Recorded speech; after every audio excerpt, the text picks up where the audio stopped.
My name's Owen Reynolds. I've been fly fishing since I was 13 years old. I'm 40 now, so you can do the maths. I had to teach myself to fly fish with an old coarse rod. I cut the end off and put a reel on the end. And there was a little river next to our village that we moved to. So I taught myself, really. I then got a proper fly rod and started fishing some still waters in Scotland. And did that quite well until, well, at least I was 17 when I went to university. I got back into fly fishing after my kids were born, and I joined the Worcester Fly Dressing Club, and I always tied my fly when I was younger as well, so I sort of revisited that, and I always tie my own flies now. I don't generally buy them. I unfortunately at 25 was contracted with leukemia, which probably took a good 3 or 4 years out of my life, recovering from that, which I did, fortunately, with a bone marrow transplant. And as part of my recovery, I revisited fly fishing again, and I think that's what's taken me to fly fishing as I am now. It gives me the opportunity to escapism, I guess.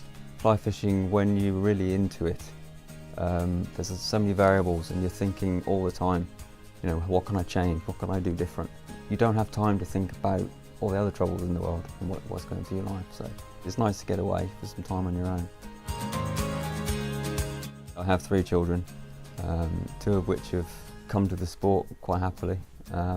Toby, my eldest, who's 12, he's been in the Junior Trout Masters final twice now. He loves it. He's very self-managed. He can cast, land a fish himself.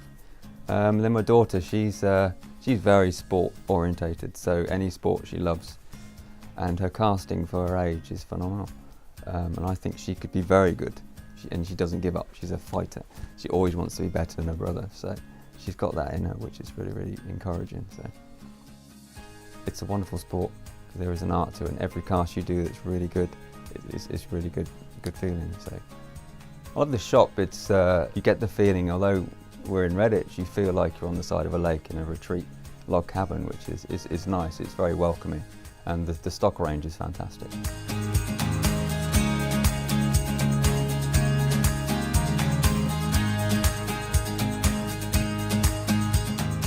So one of my top 5 items I take with fly fishing: safety is paramount. Always get yourself a good set of sunglasses, protects you from the sun. Get them Polaroids so you can see under, helps you see under the water. For beginners, you must protect your eyes. That fly will be moving past your face, potentially at 100 miles an hour. You can do some serious damage, so always wear your glasses. These precision Polaroid glasses, reasonably priced.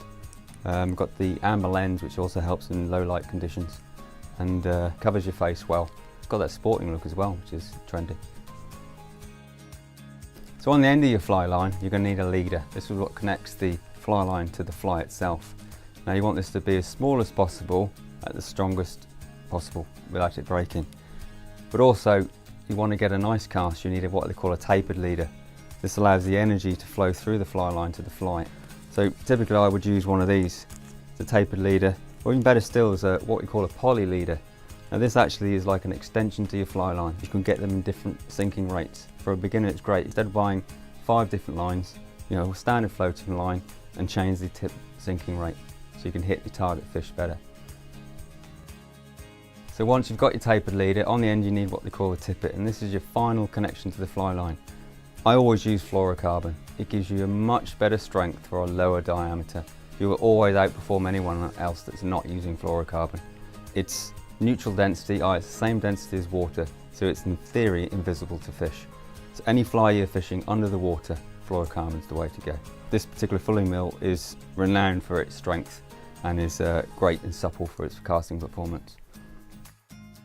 Okay, this is perhaps one of my secret 5 if I was going to give one. Getting what they call mud. It's a degreaser, it's a line sinkant. Now, if you're going to fish anywhere near the surface, natural greases from your hand get onto the final tippet, which can float the line and be visible to the fish. Every time you put some mud on it, it degreases it, takes the shine off the line. Again, it will double your catch rate.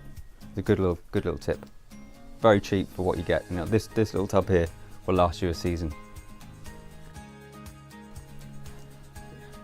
Okay, if I was going to go out fishing and I could only pick 5 flies, these would be my top 5. You'll always catch with these flies as they represent a lot of different insects within the environment that you're fishing. A damsel nymph, especially what they call the blue flash damsel, it acts like a lure or a nymph, can fish it both ways, and it's a great attractor. You'll always catch, mostly throughout the season. Some sort of hopper or daddy longlegs, again a good surface fly, but also causes a lot of disturbance on the water. Put it on as a dropper, pull it across the top, they'll see the disturbance and take the fly underneath it. If they're taking any insects under the water, any larvae, there's two flies I wouldn't go without. One's called a dowelback. The best one I've used and always will catch is the red holographic dowelback. Then for more natural, you'd use a buzzer. Fish these static, any depth. They're constantly eating the buzzer. It represents the midge larvae, and throughout the season they get more proliferant around the summer. Fish this, again you'll catch every time. One little fly here is a good one, it's called a cormorant. It's almost like a cross fly. You can fish it static, you can fish it like a lure, but again it crosses that border between a lure and a nymph, and also mimics fry in the winter if they're taking fry. Again, a good all-round pattern. So regardless of what fly you use, I always make sure the hooks are barbless. If you're catching catch and release, or even non-catch and release, it will make sure that fish is protected. But with myself personally, I have mobility issues. I struggle to get down and unhook the fish. I would say 90% of the time the fish is unhooked when you get it into the net. And I don't see a massive reduction in my catch rate because I'm using barbless. If you control the fish, keep the line tight, you'll always keep it on the hook.